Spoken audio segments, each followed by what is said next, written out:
우리 주님이 부활하셨습니다. 해피 이스터 한번 우리 옆 사람들과 다시 한번 고백할까요? 주님이 부활하셨습니다. 해피 이스터.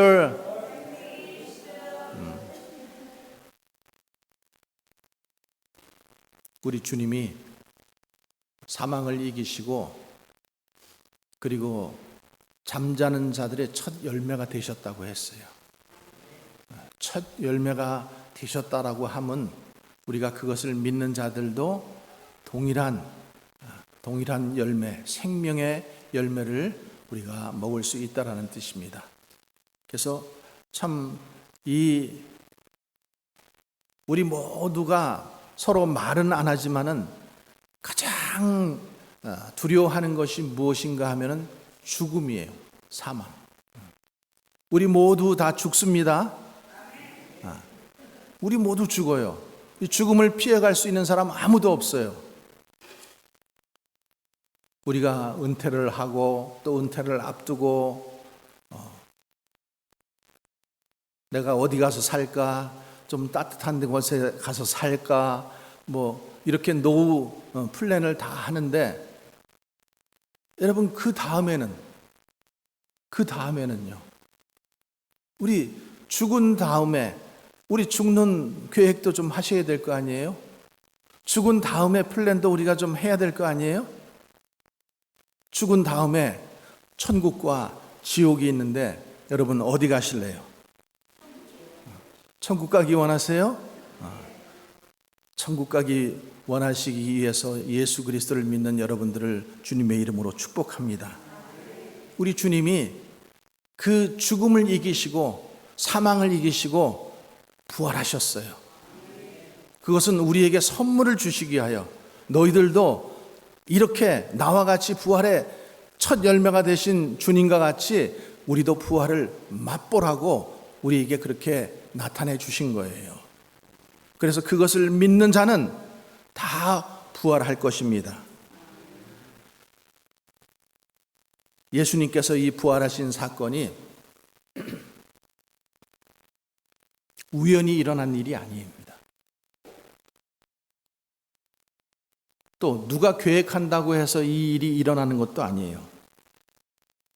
이 일은 또 신화도 아니고 이 일은 역사적인 사실이었다는 거예요. 역사적인 사실. 이미 이 말씀을 구약 시대부터 해놓으셨고 말씀을 통해 하나님께서 기록해 놓으신 대로 그대로 된 거예요. 그렇기 때문에 우리는 부활을 믿는 것입니다. 아멘.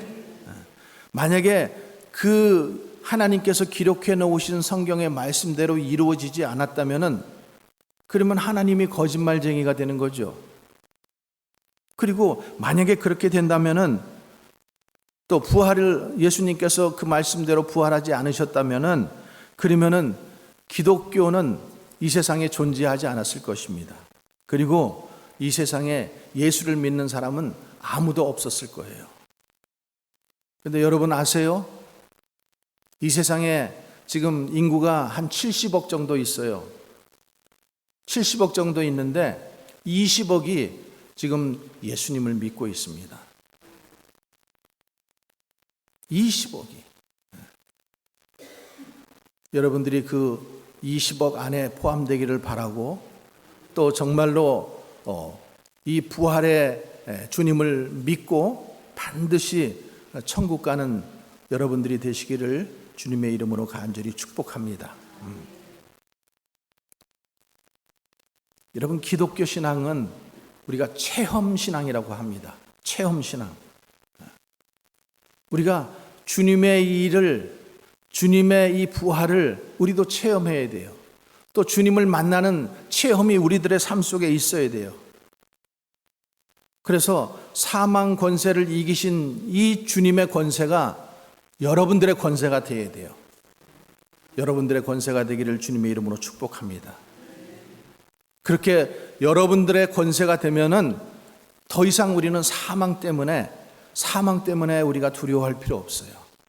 죽음 때문에 힘들어할 필요 없어요. 물론 죽습니다. 죽는 것 앞에 어느 인간이나 누구나 다 두려울 수 있어요. 그런데 하나님께서, 예수님께서 우리의 죽음 함께 해주시고 그 강을 건널 수 있게 해주시기 때문에 우리가 그 강을 건너갈 수 있는 거예요. 그러니까 두렵지 않은 거예요. 자, 오늘 말씀에 보면은 오늘 이제 예수님께서 십자가에 죽으시고 그리고 장사되셔서 실제 무덤에 들어가요. 오늘 말씀 우리가 말씀 그 전에 말씀을 읽어보지 않았지만은 마태복음이나 마가복음이나 누가복음이나 요한복음에 이 사실들이 다 동일하게 나와 있어요. 자, 그러면은 이 제자들은 예수님이 돌아가셨을 때 어떻겠습니까? 제자들의 마음은 우리가 고난주간 말씀에서도 본 것 같이 그들은 실망했어요. 왜? 예수님께서 우리를 이 로마로부터 해방시켜 주실 그 권능자, 위대한 기적을 베푸실 수 있는 자, 우리를 그 로마 시대의 그 식민지로부터 구원해낼 자로 믿었거든요. 그런데 주님이 너무 허무하게 십자가에 달려 돌아가시는 거예요. 그러니까 제자들은 어떻겠어요? 소망이 모두 사라졌어요. 그리고 두려웠어요. 근데 오늘 본문에 보면은 그 두려운 절망의 새벽에 말씀이 시작하고 있다라는 거예요. 그리고 그들의 발걸음에는 우리가 그것을 다 캐치할 수 없지만은 무거운 발걸음이에요. 그들이 지금 그 예수님의 무덤으로 가는 목적은 뭐예요? 부활하신 주님을 보기 위해서 갔어요? 아니에요. 주님 몸에, 죽으신 그 몸에 향품을 발라드리기 위해서, 그래서 그 길로 간 거예요. 그런데 하나님께서 예수님을 다시 살려내시고, 그리고 그 새벽 미명의 무덤을 찾았던 마리아와 다른 여인들 같이 하나님께서 그 부활하신 사람들을 만나게 하신 거예요. 자, 오늘 우리가 읽지는 않았지만 마태복음 27장에 보면은 이렇게 되어 있습니다. 요셉이 시체를 가져다가 정한 세마포로 싸서 바위 속에 판 자기 새무덤에 넣어두고 큰 돌을 굴려 무덤 문에 놓고 가니라. 주님께서 이제 운명하시고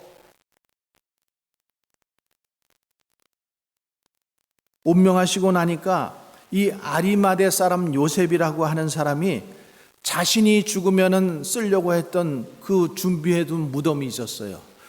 거기 그 사람들이 쓰는 무덤은 우리처럼 땅을 파는 무덤이 아니라 그들은 돌을 파는 무덤이에요. 그래서 이 바위 속에 돌을 파서 그 시체를 그 안에다 누워두는 거예요. 그리고는 그 입구를 큰 돌로 굴려서 막아놓습니다. 왜? 동물들이나 이 시체를 훼손하는 일이나 또 시체를 훔쳐가는 일, 그런 일들이 없게 하기 위해서 그렇게 큰 돌로 입구를 막아놓은 거예요. 그리고 그 큰 돌은 장정 여럿이서 힘을 합쳐야 겨우 움직일 수 있는 그런 돌이라고 했어요. 그런데 자 보세요.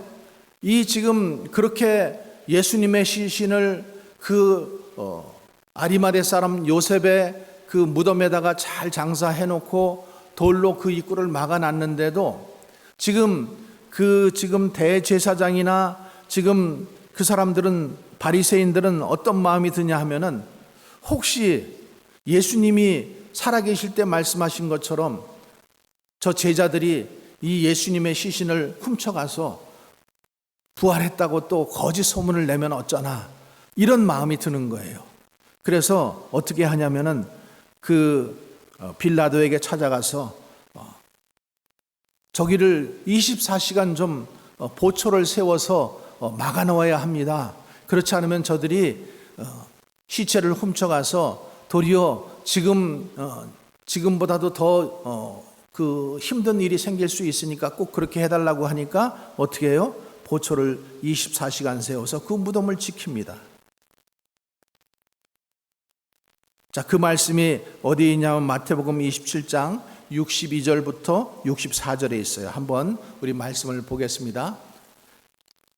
그 이튿날은 준비된 다음 날이라 대제사장들과 바리새인들이 함께 빌라도에게 모여 이르되 주여 저 속이던 자가 살아있을 때에 말하되, 예수님을 말씀하는 거예요.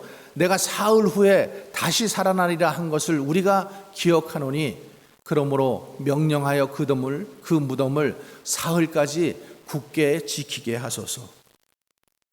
왜 사흘 동안 지키라 그랬어요? 사흘 후에 살아난다라는 그 예수님의 말씀을, 지금 예수님을 못 박은 대제사장들과 바리새인들은 그 말씀을 믿었어요.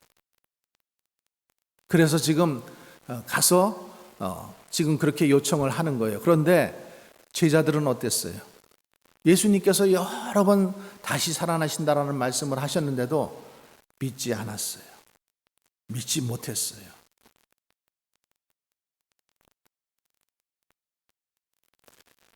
자, 다시 오늘 본문으로 들어와서 이 아침에 이 여인들이 지금 예수님의 무덤을 찾아가요. 향품을 바르기 위해서 무덤을 찾아갑니다. 그리고 그들은 걱정을 합니다.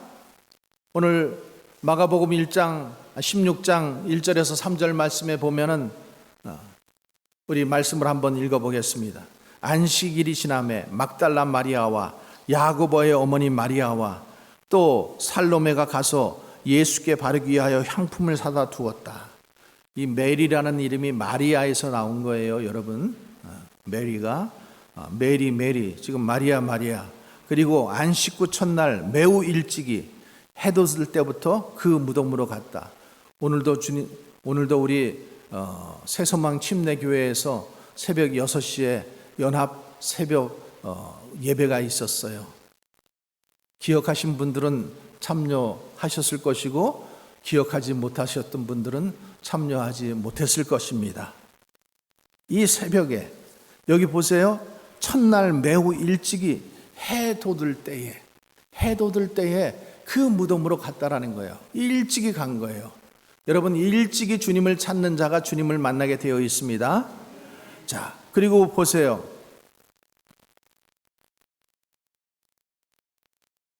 그들이 가면서 지금 3절에 뭐라고 말하고 있냐면 서로 말하되 누가 우리를 위하여 무덤 문에서 돌을 굴려주리요. 누가 우리를 위하여. 왜? 여자들 둘의 힘으로는 그 돌을 굴려내기가 너무 힘드니까. 그런데 그 참 여인들은 아무런 대책도 없이, 아무런 대책이 없었어요. 그냥 향품을 발라드려야 되겠다라는 이 생각만 가지고 그 주님 무덤을 찾아간 거예요. 여러분, 그 무덤을 막고 있는 그 돌은 사망 권세를 상징합니다. 인간의 힘으로는 어떻게 할 수 없는 한계를 상징하는 거예요. 그래서 이 여인들이 누가 우리를 위해 돌을 굴려주리요, 이렇게 지금 탄식하는 소리가 저와 여러분의 탄식 소리 똑같습니다. 누가 우리를 위하여 저 큰 돌을, 저 사망의 돌을, 저 근심의 돌을, 저 병마의 돌을, 여러분, 이 장면이 우리의 모습 아닙니까? 내 힘으로만 믿어지지 않는 한계, 내 의지로만 끊을 수 없는 악한 습관들, 내 능력으로는 어찌할 수 없는 이 순간들이 우리의 한계 아니에요? 그게 지금 돌이에요. 무덤을 막고 있는 돌. 여러분, 이렇게 인생의 한계를 경험하실 때가, 그때가 하나님께서 역사하시는 때라고 믿으시기 바랍니다. 이럴 때 우리가 하나님을 의지하고 기도하면은, 하나님을 붙잡고 기도하면은 그 사망의 돌문이 열리는 기적이 일어나는 것입니다. 누가 우리를 위해서 돌을 굴려주리요. 우리는 돌을 걱정하지만 하나님은 이미 도를 옮겨 놓으셨습니다. 인간의 힘으로 할 수 없는 것을 하나님께서 하셨어요. 여러분, 그게 기적 아닙니까? 그게 기적인 거예요. 여러분, 세상에는 어떤 종교에도 부활이 없습니다. 오직 기독교에만 부활이 있습니다. 세상에 3,000여 종류의 종교가 있어요. 근데 각 종교마다 진리가 있고 신이 있고 구원이 있다라고 얘기합니다. 그리고 어떤 사람들은 이렇게 얘기해요. 우리가 믿는 것은 여기서 이 땅에서 믿는 것은 여러 가지지만은 올라가 보면은 결국 하나야. 이분도 가시라고 하고 부처도 가시라고 하고 뭐 마호메트도 다 가시라고 하고 다 가시라고 하잖아. 그러니까 결국 올라가 보면 다 하나야. 그래서 우리는 서로 포용하고 상호 존중해야 돼. 종교의 다름을 서로 인정하고 공존해야 돼. 또 그렇게 주장하는 사람들이, 그냥 무식한 사람들이 그렇게 주장을 하면은 그런가 보다 할 텐데, 지식이 있는 사람들이 꼭 그렇게 얘기를 한단 말이에요. 그리고 그런 사람들은 굉장히 포용력 있고 인텔리전트한 그런 사람으로 이렇게 치부를 한단 말이에요. 세상이. 근데 우리는 여러분 경계해야 돼요. 그런 것들을 경계해야 돼요. 여러분 다 같지 않습니다. 올라가서 하나라고요? 아니에요. 그래서 세상에는 그 어떤 종교도 부활이 없습니다. 오직 기독교에만 부활이 있는 것을 믿으시기 바랍니다. 예수님 외에는 죽음을 이기시고 부활하신 분이 아무도 없어요. 그래서 우리는 이 부활의 종교, 기독교만이 부활의 종교인 것입니다. 예수님이 부활하셨기 때문에 예수님은 화려한 무덤이 없어요. 예수님은 그 무덤에 계시지 않아요. 그 무덤은 빈 무덤이에요. 예수님께서 나는 부활이요 생명이니 나를 믿는 자는 죽어도 살겠고 무릇 살아서 나를 믿는 자는 영원히 죽지 아니하리라. 내가 이것을 믿느냐? 여러분 이것을 믿으십니까? 여러분 예수 그리스도 이 부활을 믿는 믿음으로 말미암아 사망을 완전히 정복하고 영원한 생명에 대한 확신을 가지고 살아가시기 바랍니다. 여인들은 그 무덤의 그 돌문을 열 수 있는 아무런 방법도 대책도 없었지만은 예수님을 만나야 되겠다라는 그 신념 하나 가지고 그 믿음 하나 가지고 그 사랑 하나 가지고 무조건 무덤으로 달려 나온 거예요. 그래서 그들에게 가장 먼저 주어진 복이 뭐예요? 부활의 주님을 만난 거예요.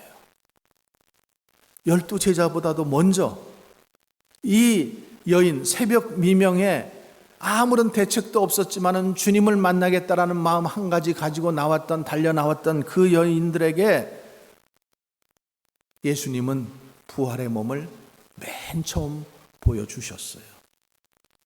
여러분 우리도 주님을 만나겠다라는 그 사랑과 믿음 가지고 달려 나올 수 있기를 바랍니다. 그러면 주님이 우리를 만나 주십니다. 근데 우리는 주님 앞에 기도해 놓고도 두려워서 나가지 못할 때가 너무나 많아요. 눈을 감고 기도하면 확신을 주는데 눈을 떠서 현실을 보면 너무 큰 돌이 가로막고 있으니까 그것 때문에 무서워서 가지를 못하는 거예요. 사랑하는 성도들이여, 이제부터는 분명한 하나님의 뜻이라고 여러분 믿으면은 주님 앞에 달려 나올 수 있기를 바랍니다. 여러분의 인생을 가로막고 있는 사망, 권세, 또 여러 가지 어려운 문제들, 병의 문제들, 이 엄청난 돌문들을 두려워하지 말고 주님 앞에 나오기 바랍니다. 주님 앞에 나와서 기도하면은 주님께서 그 기도를 들으시고 역사해 주실 줄 믿습니다. 그 돌들, 이 돌들은 하나님의 이적을 가로막는 불신의 돌이에요. 불신의 돌들을 치워버려야 돼요. 여러분, 이 시대를 살아가면서 우리가 이 불신의 돌, 의심의 돌, 이런 것들이 너무나 많아요. 그런 것들 때문에 우리가 사망 권세를 이기지 못하는 어리석음을 갖지 않기를 바랍니다. 오늘 이 기쁨 부활 주일에 이 의심의 돌들, 불신앙의 돌들이 있으시다면 하나님의 도우심으로 완전히 밀어내시기를 주님의 이름으로 축원합니다. 둘째로 우리 마가복음 16장 4절에 보면은 눈을 들어 본즉 벌써 돌이 굴려져 있는데 그 돌이 심히 크더라. 돌이 어떻다고요? 심히 크다.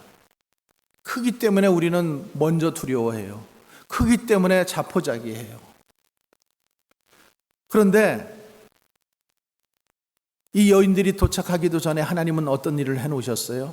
이미 그 돌들이 굴려져 있더라. 여러분, 이것이 부활절날 우리에게 주시는 메시지예요. 우리가 믿고 주님 앞에 나오기만 하면은 하나님께서 우리를 가로막고 있는 모든 이 불신과 의심의 돌들을 밀어내 주시는 줄 믿습니다. 그래서 예수님이 부활하시고 승천하셨고 그 하나님 보좌에 앉아 계신 그 주님께서 이제는 무덤에 계신 것이 아니라 예수님을 주님으로 믿는 성도들 마음 가운데 계신 것입니다. 그래서 부활이 분명한 사실이지만은 부활의 능력을 믿는 자들에게만 그 부활의 은혜가 주어지는 줄 믿습니다. 하나님은 우리가 작정만 하면은 하나님께서 이미 벌써 역사하고 계신 거예요. 그러니까 그 여인들이 도착하기 전에 벌써 이미 하나님께서 일하신 거예요. 하나님은 우리 기도보다도 먼저 일하시기 원하셔요. 그래서 우리가 그 어떤 문제를 놓고 기도하기만 하면은, 우리가 그 문제에 대해서 생각하기만 하면은 하나님께서는 이미 일하시고 역사하십니다. 예수님의 부활을 본 여인들이 너무 기뻤어요. 처음에는 두려워했어요. 그런데 이 사실을 알리라, 제자들에게 알리라, 이 소식을 듣고 가서 전했습니다. 그런데 사도들이 어떻게 했는지 보세요. 마가복음 16장 11절에 보면은 그들은 예수께서 살아나셨다는 것과 마리아에게 보이셨던 것을 듣고도 믿지 않았더라. 어떻게 했다고요? 듣고도 믿지 않았더라. 부활의 소식, 예수님께서 제자들에게 그렇게 말씀하셨는데 그 소식을 듣고도 믿지 않았더라. 주님과 3년이나 같이 다녔고 수많은 그 기적의 자리에도 있었고 주님께서 그 부활, 내가 죽은 다음에 3일 만에, 사흘 만에 다시 살아나리라 여러 번 말씀하셨는데도 어떻다고요? 듣고도 믿지 않았더라. 여러분, 우리도 마찬가지 아닌가요? 3년이나 교회를 다녔으며 30년이나 교회를 다녔으면서도 말씀을 듣고 또 기도 응답도 받고 체험도 하고 기적도 경험했던 우리들이면서도 여전히 우리도 믿지 않고 있지는 않습니까? 사랑하는 성도들이여, 의심하여 더디 믿는 자 되지 마시고 마음 문을 활짝 열고 부활의 믿음을 가지시기를 간절히 바랍니다. 이 부활의 예수님, 부활하신 예수님, 그 예수 그리스도를 믿는 믿음이 있어야 진정한 복받은 자예요. 그 연결고리가 뭐예요? 믿음이에요. 믿음. 그래서 히브리서의 11장에 뭐라고 되어 있어요? 믿음이 없이는 하나님을 기쁘시게 못하나니 하나님께 나아가는 자는 반드시 그가 계신 것과 또한 그가 자기를 찾는 자들에게 상 주시는 이심을 뭐 해야 되느냐? 믿어야 할지니라. 믿어야 된다는 거예요. 주님이 부활하셨다라는 이 사실을 믿고 부활하신 예수님처럼 나도 부활할 것을 믿는 믿음이 있어야 그 주님의 부활이 내 부활이 될 수 있는 거예요. 세 번째로 마가복음 오늘 본문 16장 8절 말씀 봅니다. 여자들이 몹시 놀라 떨며 나와 무덤에서 도망하고 무서워하며 아무에게 아무 말도 하지 못하더라. 여러분, 이것이 현실 아닐까요? 우리의 현실 아니에요? 부활을 보고도 두려움에 떨고 있는 우리의 현실. 그래서 우리에게도 똑같은 질문이 있는 거예요. 우리가 부활을 보고 두려워서 떨 것인가? 아니면은 증인으로 살 것인가? 사랑하는 성도들이여, 부활은 단순한 믿음의 내용이 아닙니다. 삶을 바꾸는 사건이에요. 예수 그리스도의 부활은 인류에게 영원한 희망을 준 사건입니다. 예수님께서 이 땅에 오셔서 회개하라, 천국이 가까웠느니라 복음을 외치신 다음에 죄인들을 용서하시고 병든 자를 고치시고 귀신들을 쫓아내시고 죽은 자를 살려주시고 절망 가운데 있는 자들에게 희망을 주셨어요. 문제 중심에서 하나님 중심으로, 두려움에서 담대함으로, 또 실패해서 사명으로 하나님께서 우리를 그렇게 인도하셨어요. 이 두려움과 공포와 절망 가운데 있었던 제자들에게 가장 기쁜 소식은 우리 주님께서 주시는 평강이라는 말씀입니다. 평강. 예수님께서 부활하신 다음에 제자들에게 나타나셔서 처음 하신 말씀이 뭐예요? 너희에게 평강이 있을지어다. 샬롬. 우리 옆 사람들과 고백하십시다. 당신에게 평강이 있기를 바랍니다.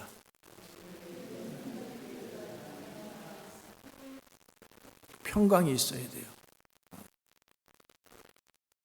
평강은 돈으로 살 수 있는 게 아닙니다. 평강은 부자가 된다고 평강해지는 것도 아니에요. 평강은 나이가 든다고 평강해지는 것도 아니에요. 이 불안한 시대를 살고 있는 모든 사람들은 평강을 잃어버렸어요. 그 평강을 잃어버리니까 그 평강을 다른 곳에서 찾으려고 다른 것에 취해봅니다. 다른 것을 취해봅니다. 그런데 그 모든 것으로도 채울 수 없는 것이 평강입니다. 그런데 주님께서 부활하신 다음에 우리들에게 나타나셔서, 제자들에게 나타나셔서 처음 하신 말씀이 뭐라고요? 평강이에요. 평강. 두려워하지 말라, 놀라지 말라, 너희에게 평강을 주노라, 샬롬을 주노라. 여러분, 어떤 일을 만날지라도 여러분들에게 평강이 있으시기를 바랍니다. 주님은 우리에게 평강 주시기를 원하시는 분이에요. 여러분, 부활신앙은 삶에 지친 영혼들, 그리고 죽음을 앞둔 영혼들, 죽음을 두려워하는 영혼들에게, 그 영혼들에게 정말로 삶의 소망을 갖게 하는 메시지입니다. 그리고 그 부활하신 주님께서 제자들에게 나타나셔서 너희에게 평강이 있을지어다 이렇게 축복해 주셨어요. 사랑하는 성도들이여, 오늘도 우리들이 부활신앙을 든든히 가지면은 어떤 풍파 시련도 우리를 꺾어내지 못합니다. 평강을 빼앗아가지 못합니다. 예수께서 가라사대 너희에게 평강이 있을지어다. 아버지께서 나를 보내신 것과 같이 나도 너희를 보내노라. 여러분, 부활신앙은 죽음을 이기는 신앙입니다. 죽음을 이긴 신앙은 모든 것을 이기는 신앙입니다. 부활신앙은 의심을 이기는 신앙입니다. 부활신앙은 두려움을 이기는 신앙입니다. 그래서 우리는 어떤 상황에서도 평강을 빼앗기지 않을 수 있어요. 어떤 상황 속에서도 우리는 담대할 수 있어요. 무슨 일을 만날지라도 우리가 소망을 잃지 않을 수 있습니다. 여러분, 부활의 주님을 믿으신다면 오늘 이 시간에 결단하시기 바랍니다. 나 이제 더 이상 두려워하지 않게, 더 이상 두려움에 머물러 있지 않을 것이다. 나는 부활의 그 주님을 믿고 살아가겠다. 나는 부활의 증인이 되겠다. 이렇게 결단하시는 여러분 되시기 바랍니다. 오늘 부활하신 주님이 제자들에게, 그 제자들보다도 더 먼저 여인들에게 주님께서 나타나셔서 부활하신 몸을 보여주시고 믿음을 주시고 기쁘게 해주시고 평강을 주셨어요. 그 체험이 오늘 부활을 믿는 저와 여러분에게, 부활절을 맞이한 저와 여러분에게 이제로부터 영원토록 함께 하시기를 주님의 이름으로 간절히 축원합니다. 기도하겠습니다. 부활의 주님, 죽음을 이기시고 살아나신 예수님을 찬양합니다. 우리의 두려움을 제거하시고 믿음으로 살게 하시며 부활의 증인으로 살게 하여 주옵소서. 넘어진 자리에서 다시 일어나게 하시고 사망의 돌문, 의심의 돌문, 불안과 두려움의 돌문을 여시고 우리에게 생명을 주시고 믿음을 주시고 평안을 주시어서 우리의 삶을 통해 주님의 영광이 드러나게 하여 주시옵소서. 예수님 이름으로 기도합니다.